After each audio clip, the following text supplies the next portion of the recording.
या अंगद शिंदे, जिल्हा परिषद प्राथमिक शाळा शिवणी.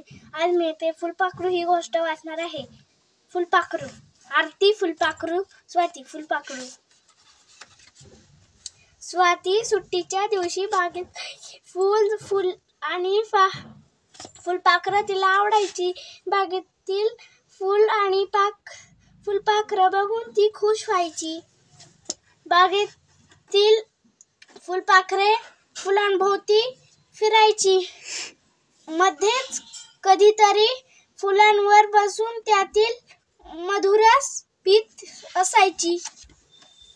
एके दिवशी स्वातीला खूप फुलपाखरे दिसली. ती निळे, पिवळे, काळे, लाल, जांभळे असे विविध रंगाची होती. ती खूप सुंदर दिसत होती. स्वाती एका फुलपाखराच्या मागे धावली.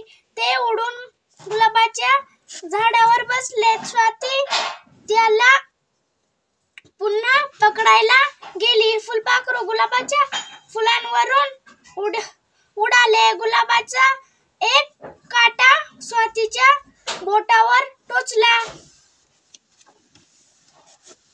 स्वाती फुलपाखराच्या मागे धावू लागली तर ते फुलपाखरू उडून झेंडूच्या फुलावर जाऊन बसले. स्वाती त्याला पकडायला त्याच्या मागे मागे पळू लागली.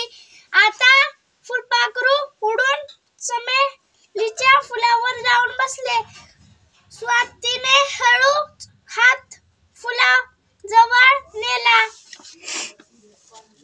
फुलपाखराने तिथून उडी मारून आणि ते जुईच्या फुलावर जाऊन बसले. स्वाती पुन्हा फुलपाखराच्या मागे धावत होती. स्वातीच्या आजूबाजूला आता खूप फुलपाखरं फिरत होती. तिने आजूबाजूला बघितले. बागेत तिला आरती दिसली. ती देखील फुलांवर बसलेली फुलपाखरं बघत होती. आरतीने केसांना फुलाच्या आकाराची क्लिप लावली होती. क्लिपवरील फुलांचा रंग गुलाबी होता. फुलाखाली हिरवी पाने होती. सगळ्यात मोठं फुलपाखरू आरतीच्या केसातील क्लिपवर बसले. फुलपाखरू काही क्षणच बसले आणि सोडून गेले. स्वातीने आरतीकडून ती क्लिप घेतली आणि आपल्या केसांना लावली. स्वाती क्लिप लावून बागेतच शांतपणे बसली. तिने खूप वेळ फुलपाखरू यायची आणि तिच्या केसातील फुलांवर बसण्याची वाट पाहिली, पण फुलपाखरू आले नाही. स्वाती घरी गेली, पण त्या फुलपाखराच्या विचारात ती झोपून गेली.